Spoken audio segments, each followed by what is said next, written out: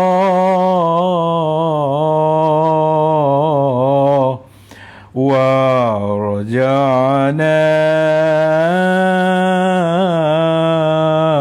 إلى الله وندمنا على ما فعلنا.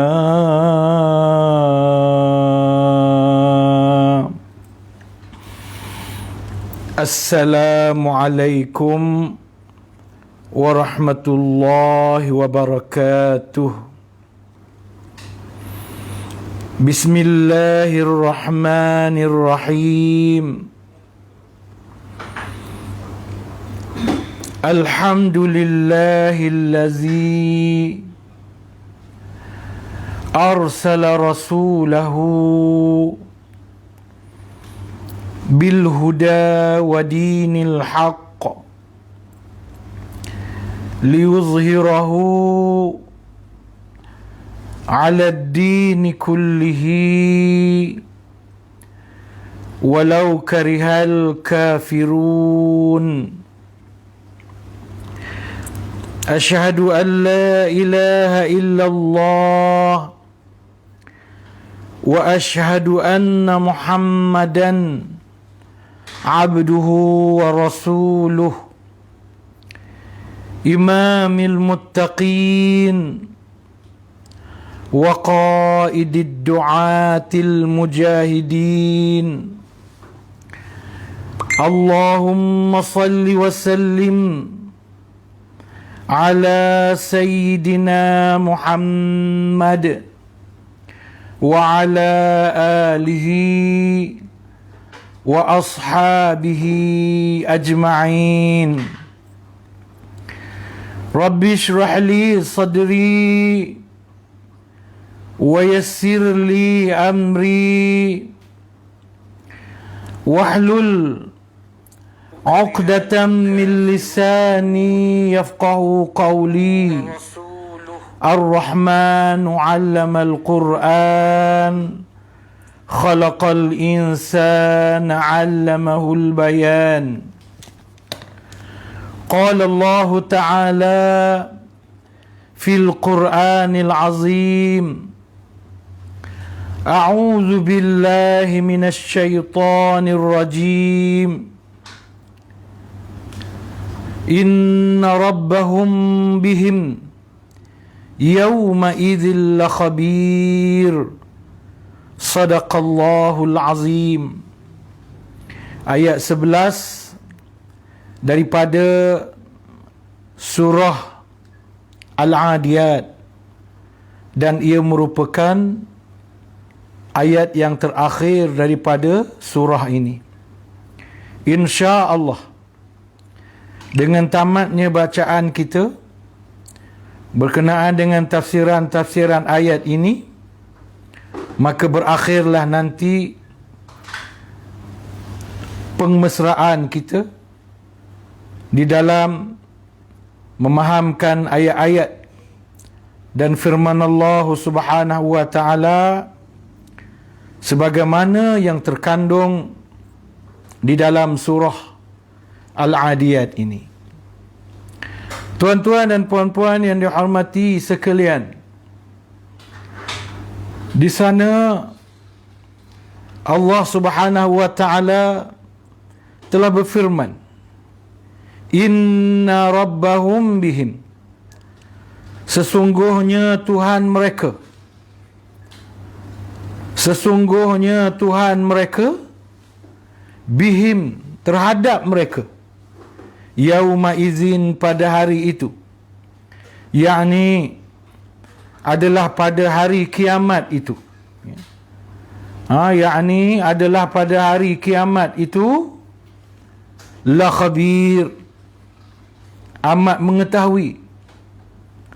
Dan perkataan khabir, apakah beza? Alim pun mengetahui juga. Ya, alim pun maknanya mengetahui juga. Khabir pun maknanya mengetahui juga. Tapi apa beza perkataan khabir dengan perkataan alim? Bezanya ialah khabir ini dia merujuk kepada pengetahuan Allah yang sangat detail. Pengetahuan Allah yang sangat sempurna. Ya, pengetahuan Allah yang sangat detail dan yang sangat sempurna. Ya, spesifik. Ya, perincian. Allah Ta'ala bukan mengetahui secara umum sahaja, tetapi Allah Ta'ala mengetahui secara perincian. Macam hari ni kita ada istilah doktor pakar. Ya, istilah doktor pakar. Ya, maka doktor pakar mata, maknanya pengetahuannya tentang mata sangat terperinci. Tetapi bila kata khabir ni, dia lebih jauh daripada makna pakar lagi. Doktor pakar tu, doktor pakar mata misalnya, dia belajar terperinci tentang mata, tetapi bukanlah dia yang menciptakan mata. Itu bezanya. Allah Subhanahu wa ta'ala yang bersifat khabir, dia yang mencipta mata. Maka pengetahuannya khususnya tentang mata itu jauh lebih daripada doktor pakar lagi. Jadi itu makna khabir. Inna rabbahum bihim yawma idzil la khabir. Sesungguhnya Tuhan mereka, Tuhan manusia, kita semua yang berada di padang mahsyar nanti, bihim, dengan mereka, yakni dengan kita, yauma idzin, pada hari itu, yakni pada hari kiamat itu, la khabir, sangat mengetahui. Di sana ada yang mengulas la khabir dengan yang mengetahui segala apa yang mereka telah hasilkan dan lakukan. Ya, jadi la khabir di sini maksudnya Allah Subhanahu wa ta'ala itu sangat mengetahui secara detail, secara terperinci apa yang telah kita hasilkan dan lakukan semasa kita di atas dunia dahulu. Terperinci semuanya, setiap saat, setiap detik, dalam gelap, dalam terang, depan mata orang, belakang mata orang, semuanya diketahui oleh Allah Subhanahu wa ta'ala.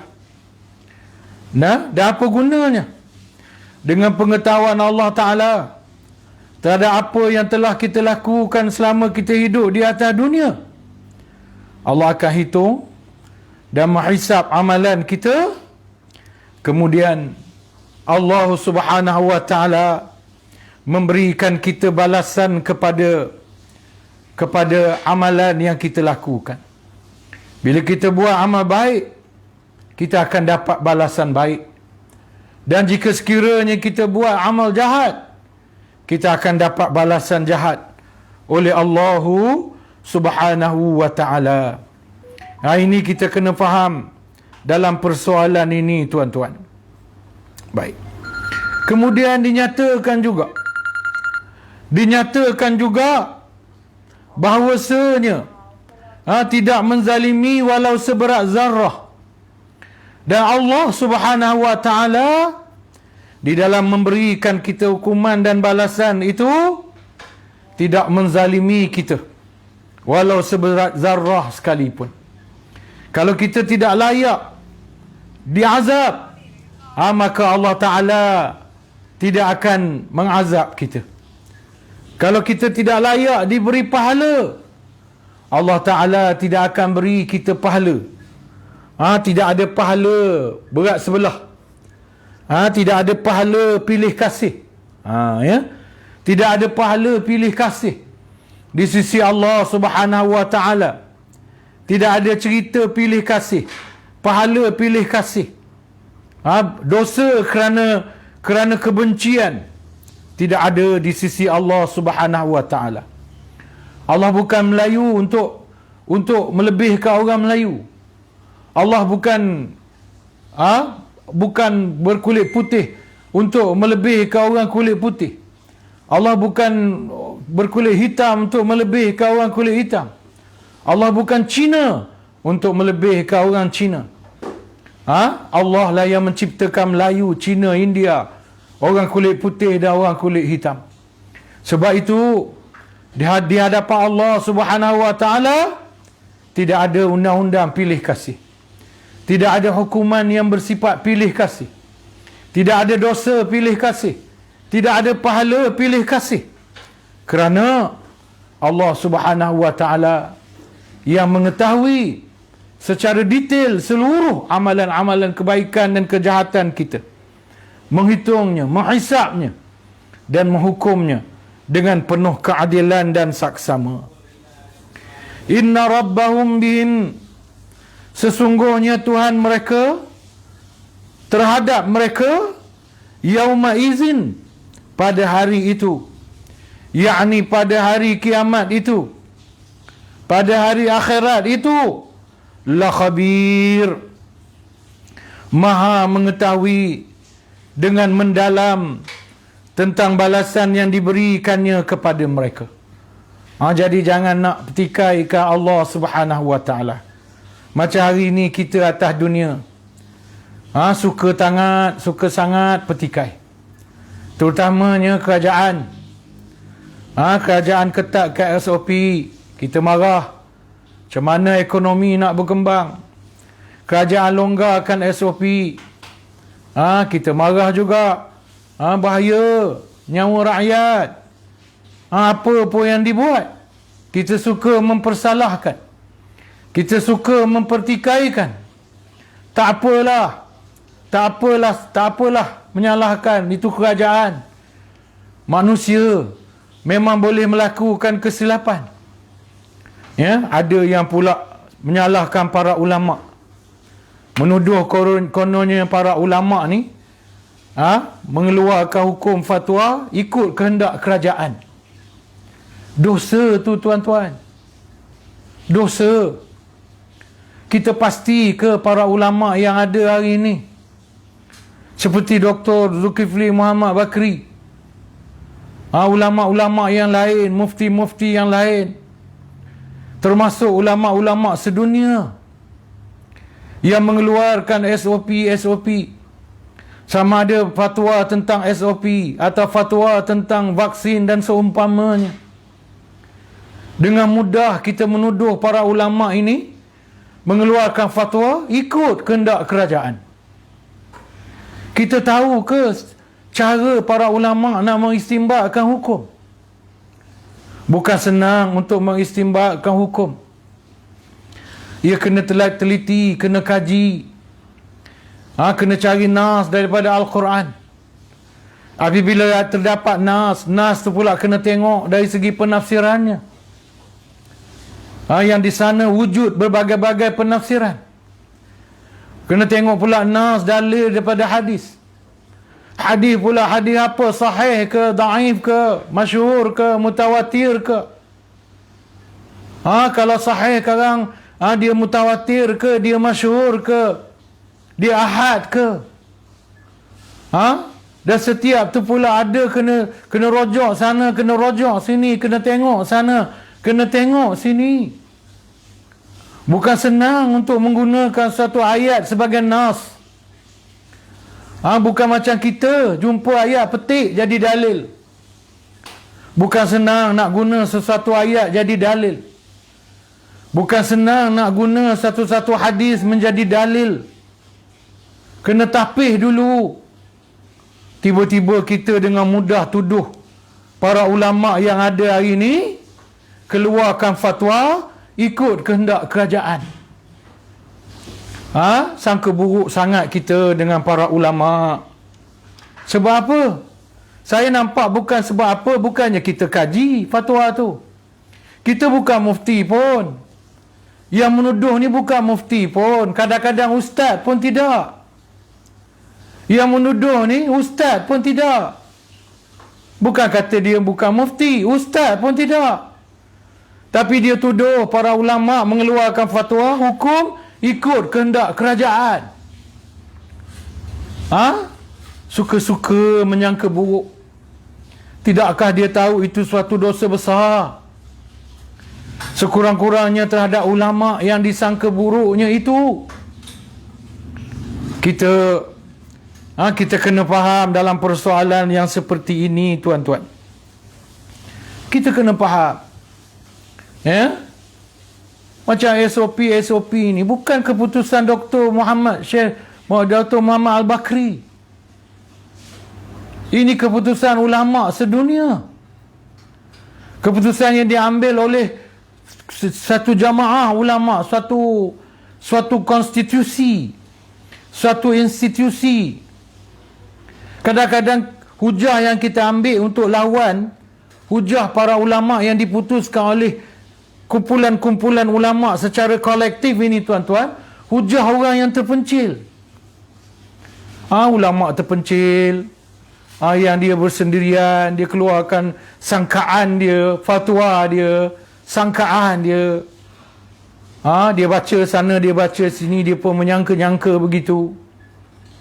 Bukan ada satu jawatan kuasa. Kalau ada satu jawatan kuasa ulama putuskan A, tiba-tiba ada satu jawatan kuasa ulama putuskan B, kita nak pegang dengan jawatan kuasa B ni, tak apa. Kita menolak keputusan ulama jawatan kuasa A ni oleh kerana pendapat para ulama yang terpencil. Pendapat terpencil. Pendapat yang tidak kolektif. Ikut suka kita, ikut perasaan kita. Sebab tu saya selalu sebut, hukum dia tidak ikut emosi, dia tidak ikut perasaan. Saya pun sedih. Tak boleh, tak boleh nak berkuliah di masjid. Saya pun sedih, tak boleh masuk masjid. Ustaz-ustaz lain pun sedih. Tapi janganlah menentang halangan tak boleh masuk masjid itu sebab kita tak boleh masuk masjid. Kalau memang betul tak boleh masuk masjid, faktanya tak boleh lah. Tak kira lah kita boleh masuk, tak boleh masuk. Bukannya kita lawan keputusan tu sebab kita sedih kita tak boleh masuk masjid. Tak boleh. Cuma kalau yang mungkin kita pertikaikan tu ialah masjid tak boleh masuk, masjid tak boleh buat aktiviti, tiba-tiba gym boleh buat. Itu yang kita pertikaikan. Kalau ikut kaedah gym tu, suasana di gym tu, aktiviti di gym tu lebih bahaya dengan COVID-19 berbanding aktiviti di masjid. Mengawal aktiviti di masjid lebih mudah, lebih selamat daripada mengawal aktiviti yang berlaku di gym, yang barangkali tak boleh dielakkan sentuhan dan sebagainya. Tapi kenapa gym boleh? Kenapa aktiviti di gym dibolehkan? Kenapa aktiviti di masjid tak dibolehkan? Masih belum boleh. Kalau kita pertikai dari sudut itu. Kita bukan pertikai kenapa tak boleh masuk masjid, kerana kita tak boleh masuk masjid. Tak boleh. Kalau memang betul tak boleh masuk masjid, kalau memang betul tak boleh masuk masjid, tak boleh lah, apa keadaan sekalipun tak boleh. Cuma kita pertikai kerana situasi-situasi seperti itu. Saya nasihat, jangan mudah-mudah untuk pandang rendah pada para ulama. Ulama yang kita nak petikai ni, kita tengoklah dulu cara hidup dia. Sebenarnya bukannya dia ikut kehendak kerajaan, dia keluar fatwa tak ikut kehendak kita, lalu kita kata dia ikut kehendak kerajaan. Cuba si ulama tu tanpa kajian, tanpa apa, hanya berdasarkan hujah emosi, bercakap, lalu cakap dia ikut kehendak kita, kita sokong dia sampai mati. Bukan pasal cakap dia ada fakta, bertahan dengan fakta, tapi pasal dia cakap tu kena dengan kehendak kita. Kita sokong dia, inilah ulama sebenar. Ulama ni walaupun dia bercakap atas fakta, ada kajian, dia rojok pendapat itu, dia rojok pendapat ini, ulama ni ikut kerajaan. Tuan-tuan, kita jangan mudah untuk memburukkan para ulama, apalah lagi institusi para ulama. Apatah lagi keputusan para ulama yang dibuat secara berjamaah. Kerana ada sabda Nabi SAW yang menyebut, mustahil umat aku berbohong secara berpakat. Mustahil umat aku berpakat berbohong. Maknanya ulama-ulama ni dia berpakat untuk bohong. Dia berkumpul sama dia, bincang tentang satu hukum. Lepas tu ulama-ulama yang ada katalah 15 orang atau 20 orang ni, dia kata sebenarnya hukum ni haram, kita kata halal nak. Pakat kita semua kata halal tau. Setuju tak? Setuju kita kata halal belaka. Tak boleh. Nabi kata ulama aku tak akan buat begitu. Pewaris aku tak akan buat begitu. Kalau betul lah berlaku begitu, salah seorang atau salah dua orang, salah tiga orang, dua atau tiga orang daripada 20 orang ni akan bercakap. Kalau berlaku seperti itu, dua atau tiga orang atau lebih, atau sekurang-kurangnya seorang mesti ada yang akan menyuarakan kebenaran. Kita jangan mudah-mudah nak tuduh para ulama keluarkan hukum, keluarkan fatwa, ikut ikut kerajaan, kehendak kerajaan. Padahal mereka ada kajian, mereka ada ayat Quran, nas, hadis dan pendapat-pendapat yang diputuskan oleh institusi tertentu sebelum itu. Ini kita kena faham dalam persoalan ini, tuan-tuan. Jadilah khabir bermaksud maha mengetahui dengan mendalam tentang balasan yang diberikannya kepada mereka. Jadi tak boleh petikai. Kalau kita dimasukkan ke dalam syurga, kalau ada orang lain dimasuk dalam syurga, jangan petikai. Kalau ada kita dimasukkan dalam neraka, jangan petikai. Jangan petikai keputusan yang dilaksanakan oleh Allah Subhanahu wa taala. Umpamanya, tuan-tuan, hari ini ada orang petikai. Bila kita kata orang kafir, orang yang tidak beragama Islam, orang yang tidak mengucap syahadah, mereka ini baik macam mana pun tak boleh masuk syurga. Tak boleh. Baik macam mana pun dia, kalau dia tidak beriman, dia tak akan masuk syurga. Ada orang Islam yang pertikai hukum ini, tuan-tuan. Ada satu budak sekolah tu, dia kata apa? Dia sebut nama seorang, saya lupa lah, dia ada seorang pejuang masyarakat. Saya lupa nama dia.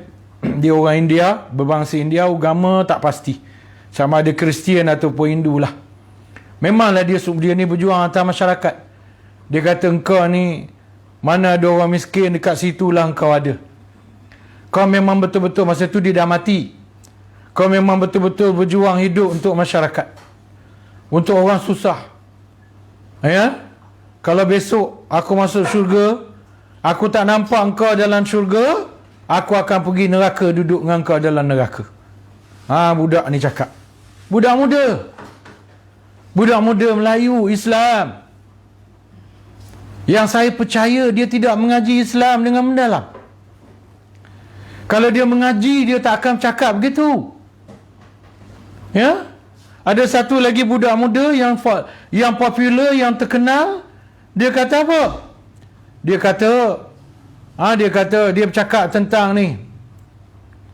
Saya sebutlah tentang Kirpal Singh. Masa tu Kirpal Singh baru meninggal dunia. Saya tidaklah menafikan Kirpal Singh orang baik, banyak berjasa pada orang susah, orang miskin. Lalu dia kata apa? Dia kata rest in peace. Dia kata tak apa. Dia kata kalau akulah jadi Tuhan, aku masukkan kau dalam syurga. Kalau aku Tuhan lah, kata dia. Ya. Saya tahu nama budak ni, pergi malas sebutlah tak baik. Ya. Harap-harap dia dah bertaubat, insaf, memahami kesilapannya. Dia memang jenis bijak. Tapi kita bijak macam mana pun, benda agama ni, dia tak boleh bergantung pada kebijaksanaan kita semata-mata. Benda melibatkan agama, apatah lagi melibatkan akidah, dia kena bergantung pada Al-Quran dan sunnah Nabi SAW. Nak memahamkan Al-Quran, nak memahamkan hadis Nabi itu, ya kena guna kebijaksanaan. Tetapi nak terbitkan hukum, kena guna Quran hadis Nabi, tak boleh guna kebijaksanaan kita. Ya, ni kena faham. Sebab tu jangan pertikai hukum yang ditetapkan oleh Allah Subhanahu wa taala. Ya? Macam tadi, orang kafir baik macam mana pun dia tak akan dapat masuk syurga. Habis kenapa, macam mana dengan kebaikan yang dia buat di atas dunia ni ustaz? Menurut perbahasan para ulama, kebaikan-kebaikannya, dan dalam hadis-hadis sebelum pun, ketika kita baca tafsiran tentang surah Az-Zalzalah pun, ketika kita baca tentang ayat faman ya'mal mithqala dzarratin khairan yarah wa man ya'mal mithqala dzarratin syarran yarah, ada disebutkan bahawa orang-orang kafir yang baik-baik ini, orang kafir yang baik-baik ini, kebaikan mereka Tuhan balas di dunia dulu, sehingga di akhirat Tuhan tak perlu balas apa lagi dah. Orang kafir, orang bukan Islam, kalau dia buat baik, Allah balaskan, Allah habiskan segala kebaikannya, Allah habiskan, Allah balas di dunia ni, habiskan kat dunia, ke akhirat, sebab dia tak layak dapat syurga. Ya, dia tak layak dapat syurga. Ini kita kena faham. Ya. Atau juga bermaksud, la khabir itu juga bermaksud maha teliti terhadap keadaan mereka itu. Ini yang saya kata tadi, pengetahuan Tuhan itu amat teliti, tuan-tuan. Sekecil-kecil benda pun dia tahu, sekecil-kecil perkara pun dia tahu. Dia tahu, dia memahami, dia mengertinya. Ini satu perkara yang kita kena faham dalam persoalan yang seperti ini. Baik tuan-tuan. Kemudian, inna rabbahum bihim yawma idzil lakhabir, juga bermaksud maha mengetahui, sesungguhnya Tuhan mereka terhadap mereka itu pada hari kiamat itu la khabir. Maksudnya maha mengetahui dan tidak tersembunyi terhadapnya dari mereka sesuatu apa rahsia pun. Tuhan tu maha mengetahui dan sesuatu apa pun tidak tersembunyi di sisi Allah. Kita boleh sembunyikan keburukan kita pada orang lain, itu pun kadang-kadang tak boleh sembunyi juga. Tambah zaman moden ni, macam di Amerika berlaku, polis sorok-sorok pukul orang negro, tak salah apa ataupun salah kecil, tapi dipukul. Rupanya ada orang ambil gambar daripada jauh, ambil gambar, ada saksi daripada jauh, bocor, pecah rahsia. Ya, itu di dunia. Di dunia ni pun kadang-kadang kita tak boleh sembunyi. Banyak benda kita tak boleh sembunyi di dunia ni tuan-tuan. Ya, apa lagi di akhirat, apa lagi di hadapan Allah Subhanahu wa taala. Sebab tu orang Islam, orang mukmin, bila dia baik sungguh. Dia tak buat jahat walaupun belakang manusia. Dia tak buat jahat walaupun tidak dilihat oleh manusia. Sebab apa? Sebab dia tahu Allah melihat. Sebab apa? Sebab dia tahu Allah melihat. Sebab dia tahu Allah memandang. Allah melihat dan memandang manusia. Memandang dia. Jadi dia tidak akan berbuat sebarang kejahatan walaupun orang tak nampak. Kerana dia yakin Allah nampak. Dan yang lebih membimbangkan ialah Allah Subhanahu wa taala akan mendedahkannya di padang mahsyar, sehingga kita menjadi malu kepada seluruh manusia, seluruh umat manusia yang ada di padang mahsyar pada masa itu. Berkata Az-Zajjaj, sesungguhnya Allah itu mengetahui dengan teliti. Sesungguhnya Allah itu mengetahui dengan teliti. Allah itu mengetahui dengan teliti. Sesungguhnya Allah itu mengetahui dengan teliti terhadap mereka pada hari itu dan selainnya. Ya, itu perkataan Az-Zajjaj lah yang menunjukkan teliti itu tadi. Ya, maknanya rekod catatan amalan kita tu amat teliti, tuan-tuan.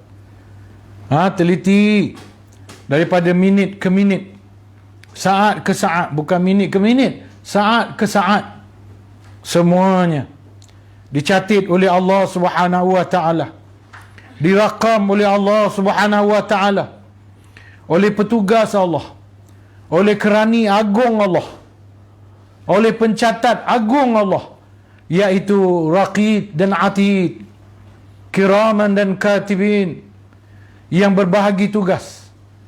Ada yang tugasnya mencatat kebaikan, dan ada yang bertugas mencatat kejahatan. Dan catatan-catatan rakaman ini sangat teliti, sehingga apa pun kita tidak dapat sembunyikannya di hadapan Allah Subhanahu wa taala nanti. Inna rabbahum bihim yawma idzil lakhabir. Maksudnya juga Allah itu Allah yang maha mengetahui dan tidak tersembunyi terhadapnya dari mereka sesuatu apa rahsia pun. Dia mengetahui tentang mereka pada hari itu dan selainnya. Ketika di padang mahsyar tu Allah tahu tentang kita, semua tentang kita. Sebelum berlakunya padang mahsyar pun Allah tahu. Ketika kita masih hidup pun Allah tahu bahawasanya Dia memberikan balasan kepada mereka pada hari itu berdasarkan apa yang diketahui oleh Allah Subhanahu wa taala. Kita ni menghukum sesama manusia ikut apa? Ikut apa yang kita nampak zahir. Dan memang kita pun disuruh begitu. Kelebihan Nabi Khidir tu untuk Nabi Khidir. Nabi Khidir dia tidak menilai, menghukum dengan zahir. Sebab tu dia nampak ada budak-budak main tepi pantai, dia bunuh. Terkejut Nabi Musa. Kenapa Nabi Khidir bunuh budak berdua, budak kecil yang sedang bermain di tepi pantai tanpa apa-apa kesalahan? Nabi Khidir kata, budak ni bila besar nanti dia akan jadi anak derhaka dan dia akan bunuh mak bapak dia sendiri. Nabi Khidir. Adalah beberapa contoh lagi. Nabi Khidir dia tidak menghukum berdasarkan zahir kerana dia diberi ilmu yang mendalam. Tapi itu keistimewaan Nabi Khidir. Kita tak dibenarkan begitu. Berdasarkan syariat Nabi Muhammad sallallahu alaihi wasallam, kita diminta menghukum dengan zahir. Apa yang kita nampak depan mata, hukumlah macam tu. Hukumlah apa yang kita nampak. Kita tak boleh hukum dengan apa yang ada dalam hati. Sebab kita tak tahu apa yang ada dalam hati dia. Kita tak pasti apa sebenarnya yang ada dalam hati dia. Contoh dalam perang Badar, tuan-tuan. Dalam perang Badar. Dalam perang Badar, ya, tawanan perang ada 60 orang. Berdasarkan pemesyuaratan, maka cara menguruskan tahanan perang ialah mereka menebus diri mereka. Mana yang banyak duit diletakkan harga yang mahal. Harga tebusan tak sama. Mana yang banyak duit mahal, mana yang susah murah. Yang tak ada duit langsung, mereka disuruh menebus diri mereka. dengan mengajar seorang anak orang Islam untuk membaca. Ambil seorang anak orang Islam yang tak reti baca, ajar dia sampai dia pandai membaca. Lepas tu bebas. Antara yang nak ditebus ialah apa nama ni, pak saudara Nabi tu. Allahu Akbar. Abbas. Pak saudara Nabi, nama dia Abbas bin Abdul Muttalib. Pak saudara Nabi, nama dia Abbas bin Abdul Muttalib. Nabi meletakkan dia dengan harga yang mahal. Nabi meletakkan harga tebusan dia dengan harga yang mahal. Dia pujuk. Dia kata, Rasulullah, aku mana ada duit? Dia kata, aku tak ada duit. Macam mana aku nak bayar tebusan yang mahal ni? Nabi kata, jangan bohong, kau ada duit. Dia kata, tak adalah, mana aku ada duit? Dia kata. Rasulullah kata, yang kau tanam depan rumah kau tu, 10 langkah daripada pokok yang ada depan rumah kau tu, itu apa benda? Harta apa? Dia kata, lalu terdiam Abbas. Lalu dia kata, demi Allah, dia kata, memang kau benar-benar seorang Nabi, kerana tidak ada siapa pun yang tahu aku menanam harta di situ. Isteri aku pun tak tahu, anak aku pun tak tahu. Tak tahu. Jadi tentulah kamu diberitahu oleh malaikat. Malaikat yang pernah bertemu dengan nabi-nabi yang sebelum itulah yang beritahu kamu tentang perkara ini.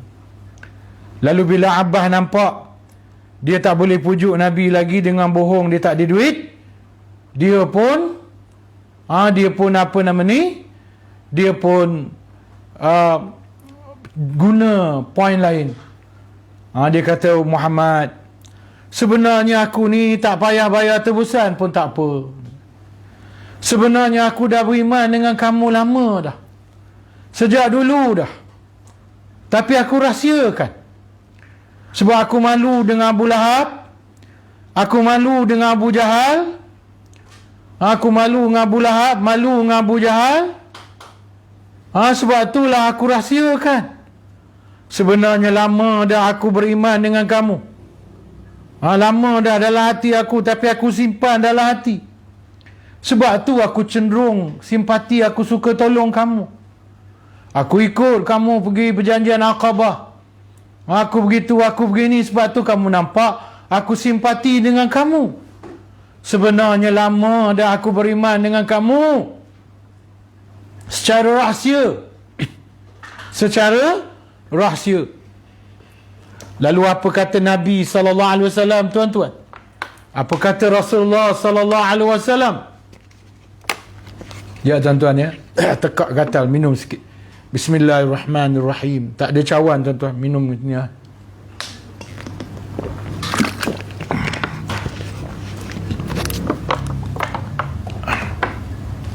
Aku beriman dengan kamu cara rahsia.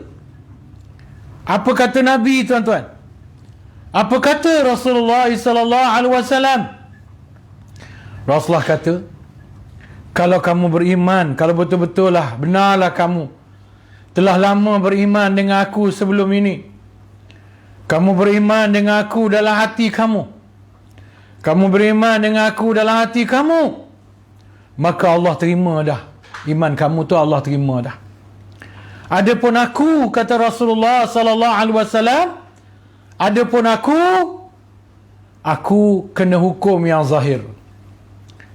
Aku kena meletakkan hukuman berdasarkan yang zahir. Berdasarkan apa yang aku nampak.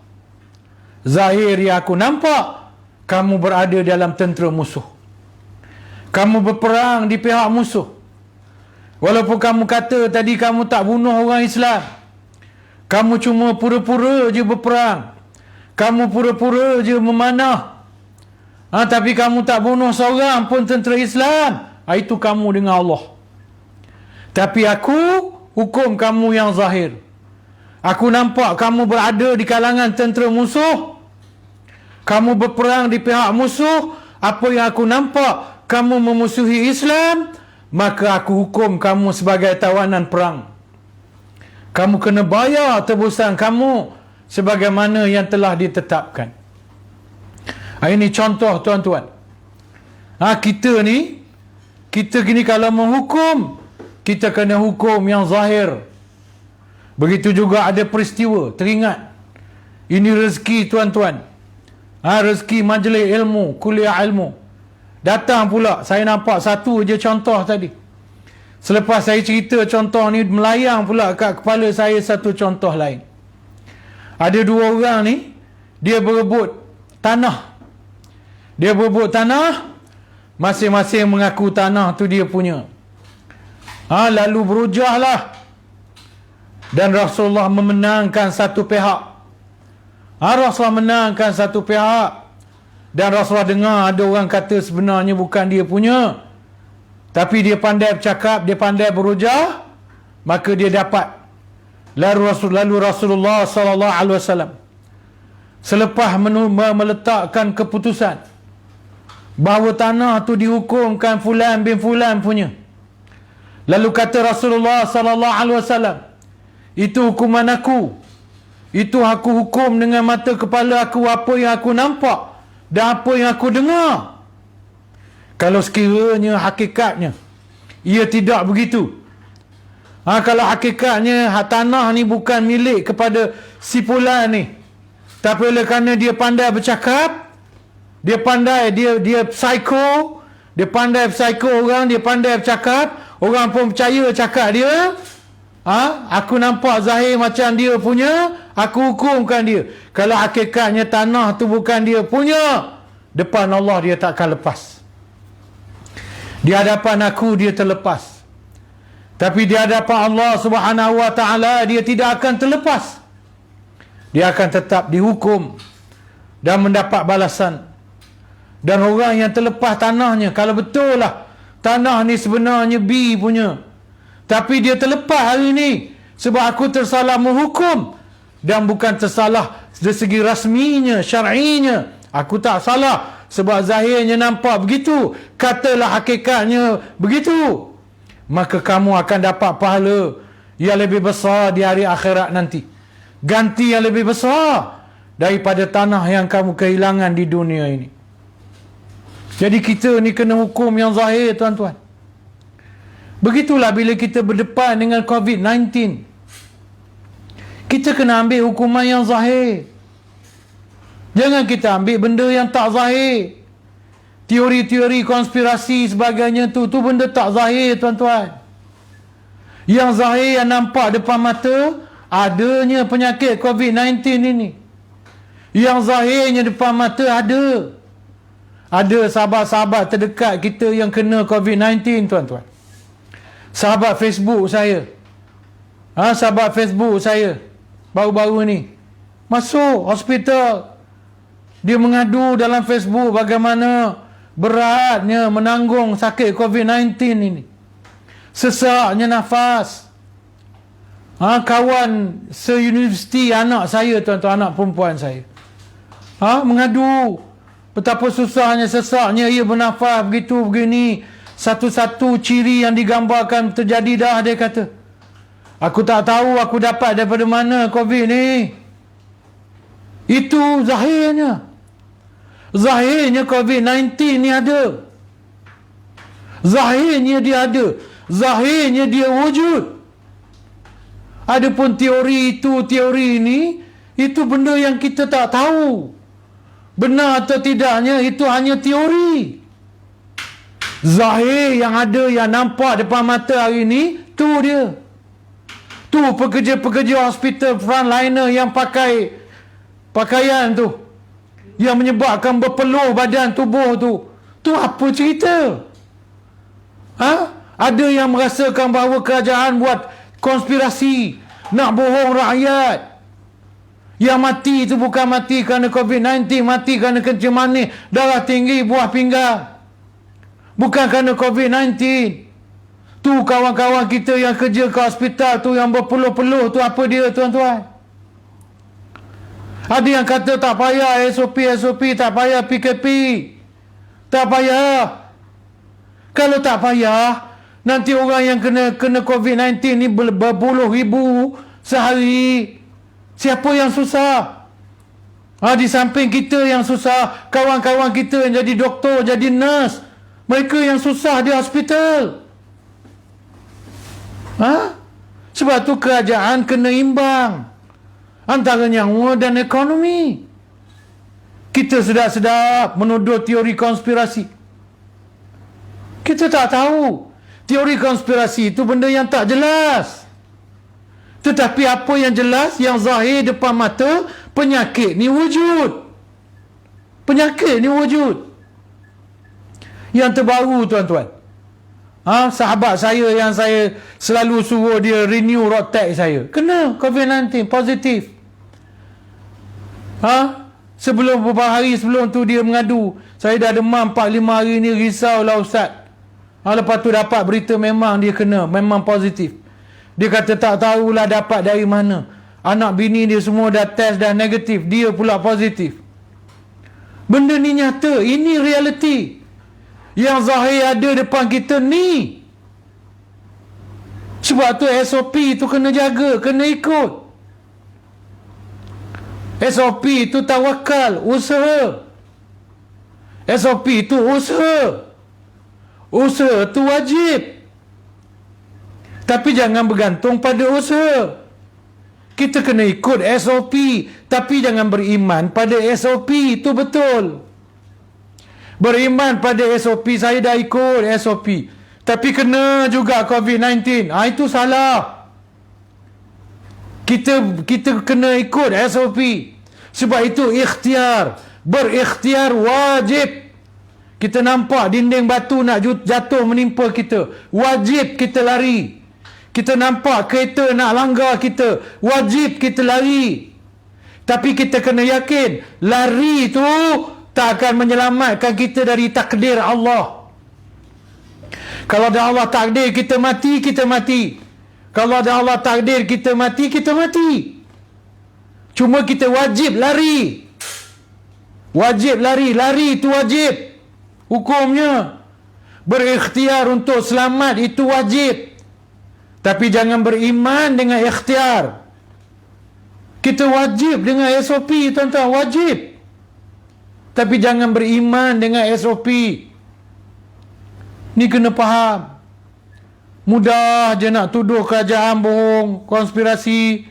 Begitu gini nak tipu rakyat. Sebabnya politik. Ni politik punya cerita lah ni. Tak nampak zahir depan mata. Dia tak sedar sebab dia belum kena lagi. Cuba COVID-19 tu kena ke dia. Bukanlah doa. Cuba kena ke dia. Nak kata apa? Ini kita kena faham. Sebab tu kita hukum yang zahir. Yang nampak nyata, yang nampak depan mata kita. Kemudian tuan-tuan, para ulama dalam mengulas ayat 11 daripada surah Al-Adiyah ini menyebut juga, sesungguhnya Tuhan mereka terhadap amalan-amalan mereka dan apa yang mereka sembunyikan dalam dada mereka, apa yang mereka simpan mereka tak zahirkan, dan apa yang mereka zahirkan dengan anggota tubuh mereka, sama ada kita sembunyikan dalam dada ataupun kita tunjukkan dengan perbuatan kita, tubuh badan kita. Mengetahui, Tuhan tahu. Yang kita tunjuk tentulah Tuhan tahu. Yang kita sembunyikan pun Tuhan tahu. Tidak tersembunyi kepadanya, yakni kepada Tuhan, sesuatu apa pun. Dan dia memberikan balasan kepada mereka seluruhnya pada hari itu. Pada hari kiamat itulah Tuhan membalas sebenar-benarnya. Tuhan memberikan hukuman sebenar-benarnya. Apa yang ada di atas dunia ini bukan hukuman yang sebenar. Apa yang ada di atas dunia ini bukan balasan yang sebenar. Dia hanyalah ujian. Ya? Dia hanyalah ujian. Hukuman sebenar ada di hari akhirat. Sebab tu selalu kita jumpa orang yang baik, dia susah untuk mendapat balasan baik. Orang yang buat baik, dia susah nak dapat balasan baik. Sebab Allah akan sempurnakan balasan baik dia di akhirat. Ya, Allah tangguhkan balasan baik dia di akhirat. Sebab itulah kadang-kadang bila kita baik atas dunia ni, memperjuangkan Islam, memperjuangkan kebenaran, kita susah nak dapat balasan baik. Kerana Allah menangguhkan balasan kita, kebaikan kita, sehingga ke hari kiamat nanti, kerana Allah akan balas dengan sebaik-baiknya. Kerana di dunia kita tak dapat apa-apa, Allah akan beri seluruh kebaikan sebagai balasan di hari kiamat nanti. Bersabarlah kita tuan-tuan menunggu hari yang tidak lama lagi. Bersabarlah kita menunggu akan hari yang tidak lama lagi. Hari yang tidak lama, iaitu hari mati kita, untuk menerima balasan baik kita di akhirat. Bersabarlah kita menunggu hari yang tidak akan lama lagi. Kenapa tak lama? Sebab kita tak tahu bila. Sebab tu kita kata tak lama. Kalau kita tahu bila, mungkin jadi lama. Katalah kita tahu kita akan mati 5 tahun lagi, lama juga tu. Tapi kalaulah kata 5 tahun lagi, tetapi tiba-tiba kita tak tahu, sudah mati, sampai 5 tahun mati kita, dia tetap tak lama. Sebab tu bila benda tu kita tak tahu, bila masanya kita tak tahu, Umi telefon Udin dengan guna handphone Aininah. 2 kali dah ada orang hubungi. Kita tak tahu. Sebab tu benda yang kita tak tahu masanya, ia sekejap, tak lama. Benda mengejut, ia tak lama. Macam pemergian adik saya, Umar, arwah Umar, almarhum Umar bin Abdul Aziz. Mengejut, tak lama rasanya, sekejap je. Sebab tu kita pun sekejap je tuan-tuan. Ajal maut kita tak lama lagi. Pasal apa tak lama? Pasal kita tak tahu bila. Sampai masa nanti kita rasalah sekejapnya, sampai dah hari mati aku. Sebab tu bila kita tak dapat balasan kebaikan di atas dunia ni tuan-tuan, kalau kita tak dapat balasan kebaikan di atas dunia ini, bersabarlah. Kerana Allah Subhanahu Wa Ta'ala akan membalas kebaikan kita di akhirat, dengan lebih baik daripada apa yang sepatutnya kita dapat di dunia ini. Baik. Kemudian disebut lagi oleh para ulama dalam mengulas ayat ini, sesungguhnya Tuhan yang membangkitkan mereka untuk dihisab dan dibalas. Di padang mahsyar tu Tuhan yang bangkitkan kita hidup semula untuk dihisab dan dibalas. Dia mengetahui dengan ilmu yang sempurna tentang keadaan mereka yang zahir dan tersembunyi pada hari itu. Dia mengetahui dengan ilmu yang sempurna tentang keadaan kita yang zahir dan tersembunyi, yang kita sorok tutup daripada orang, yang kita buka. Tuhan tahu semuanya. Pada hari itu merasai keadaan ketakutan yang amat sangat. Kita lah manusia, kita rasa takut sangat. Yang membangkitkan padanya manusia dari kubur-kubur mereka. Dia akan memberikan balasan kepada orang-orang yang memburukkan pekerjaan mereka, dan membalas kebaikan kepada orang-orang yang berbuat kebaikan. Orang yang menjadikan pekerjaan mereka atas dunia ni pekerjaan yang baik-baik, Allah akan balas kebaikan. Orang yang menjadikan pekerjaan mereka atas dunia ni pekerjaan yang buruk-buruk, pekerjaan yang jahat-jahat, Allah akan berikan balasan jahat. Macam COVID-19 lah tuan-tuan. Kita tengah hidup elok-elok, seronok-seronok, tiba-tiba datang COVID-19. Tiba-tiba datang COVID-19 pada kita. Kita pun tahulah ia datang daripada Allah. Kita pun berdoa pada Allah, jauhkanlah kita daripada COVID-19 ni. Kemudian Allah Ta'ala pun jauhkanlah kita daripada COVID-19 ni tuan-tuan. Bila dah pulih besok, apa berlaku? Orang yang baik-baik, pekerjaannya baik-baik, kembalilah bekerja dengan pekerjaan yang baik-baik.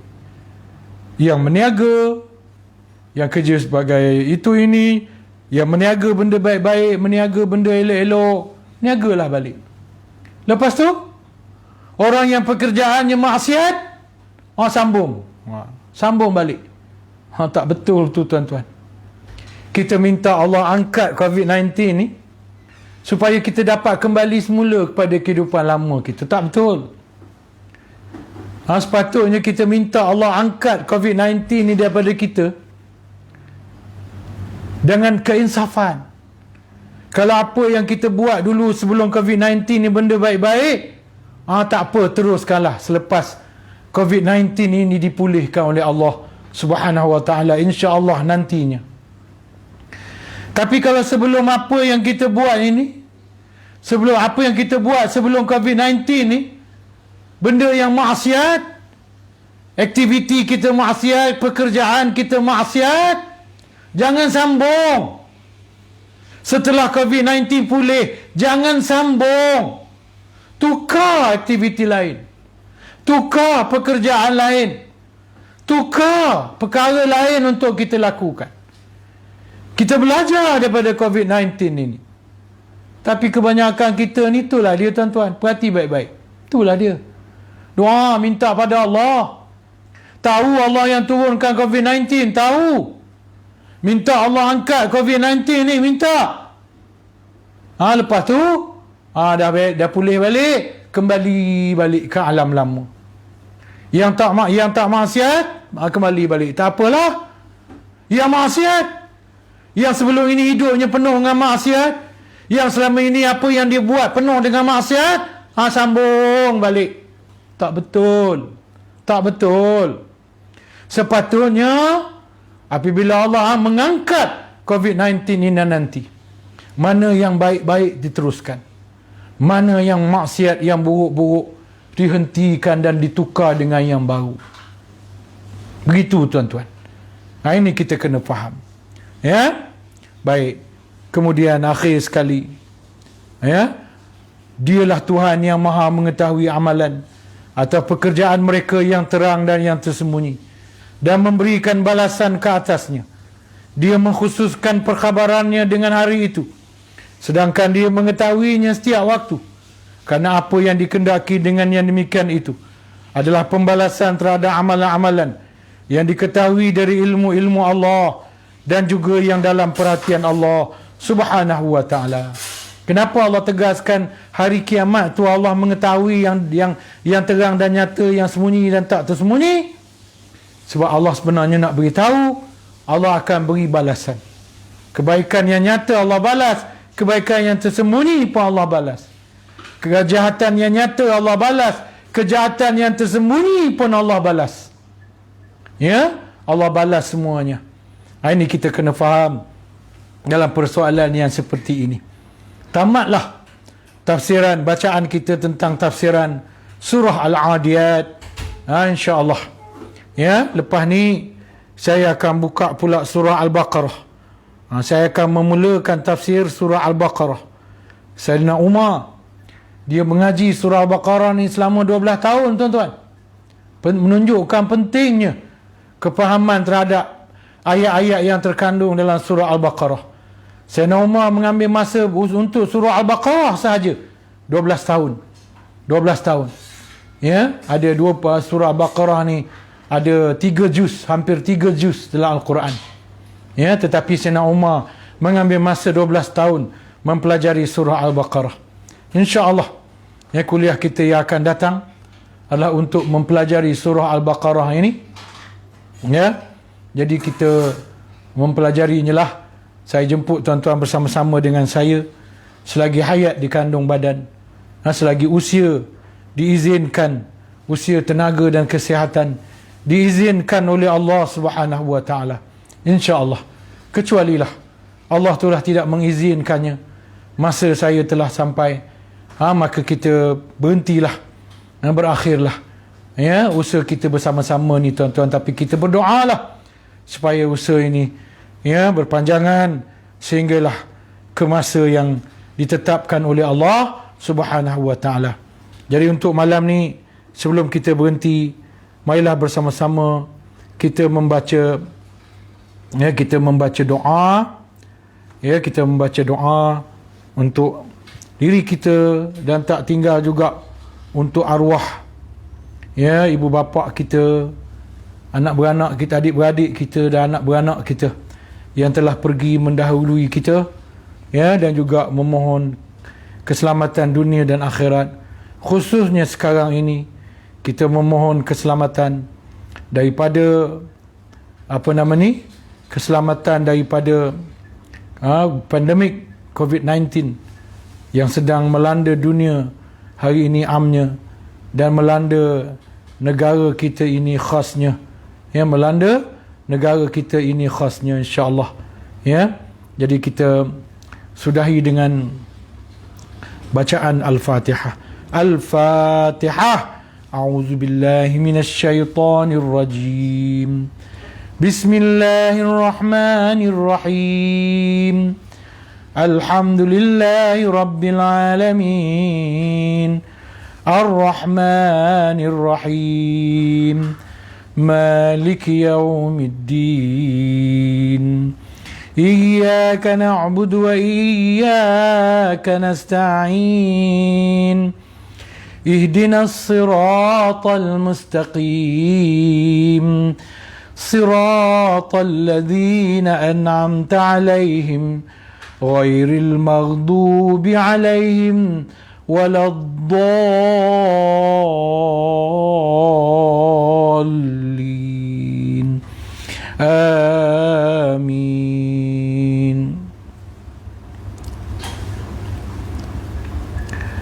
Ya Allah, ya Tuhan kami, Bismillahirrahmanirrahim. Alhamdulillahi rabbil alamin. Wassalatu wassalamu ala ashrafil anbiya'i wal mursalin wa ala alihi wa sahbihi ajma'in. Allahumma ighfir lana wa liwalidina warhamhuma kama rabbayana sighara. Ya Allah, ya Tuhan kami, ampunkanlah segala dosa-dosa kami, terutamanya dosa kedua ibu bapa kami, sebagaimana mereka memelihara dan menjaga kami sejak kami kecil-kecil lagi, ya Allah.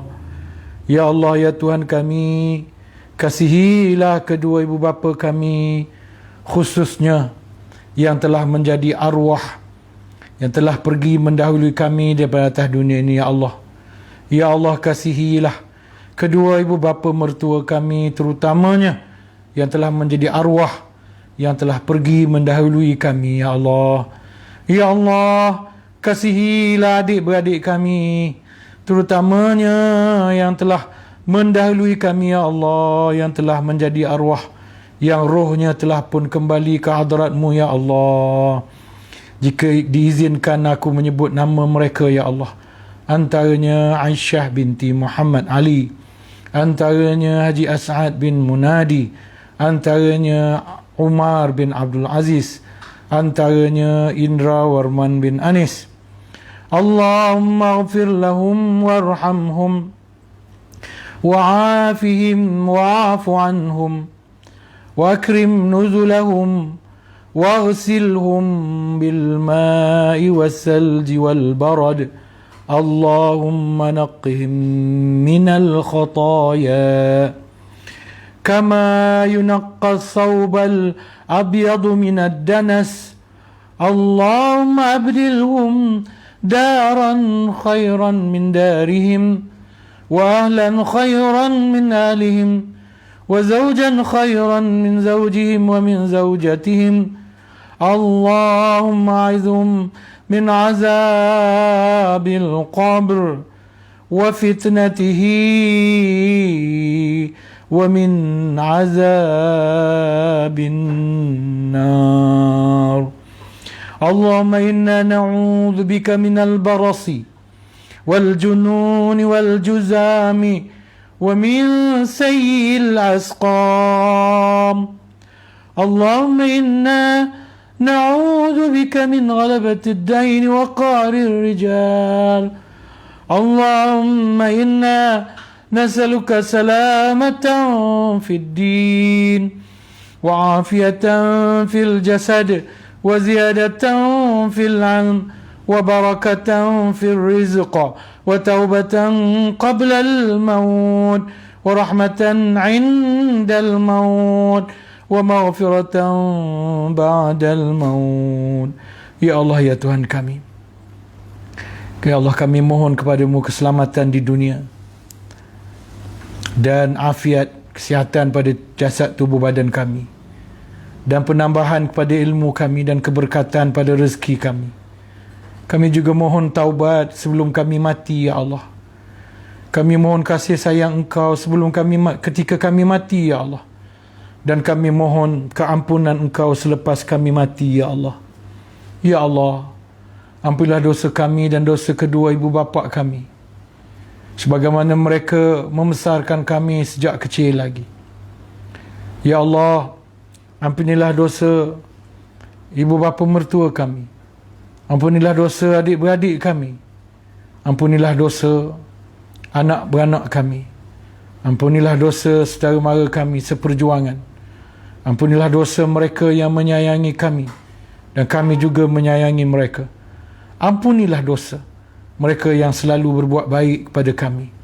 Ampunilah dosa muslimin dan muslimat, mukminin dan mukminat. Ya Allah, jadikanlah kami dan zuriat kami sebagai hamba-hamba-Mu yang mendirikan salat, dan salat kami merupakan salat-salat yang khusyuk. Ya Allah, panjangkanlah umur kami, sihatkanlah tubuh badan kami, baikilah amalan-amalan kami, dan luaskanlah rezeki kami. Ya Allah, jadikanlah agama kami sebagaimana agama Nabi Muhammad sallallahu alaihi wasallam. Islam kami sebagaimana Islamnya orang-orang Islam. Iman kami sebagaimana imannya orang-orang yang beriman. Amalan kami sebagaimana amalan orang-orang yang saleh. Niat kami, niat yang ikhlas. Dan jadikanlah dosa-dosa kami, ya Allah, dosa-dosa yang Kau ampuni. Ya Allah, rezekikanlah kami taubat nasuha sebelum kami mati. Rezekikanlah kami taubat nasuha sebelum kami mati. Ya Allah, rezekikanlah kami taubat nasuha sebelum kami mati.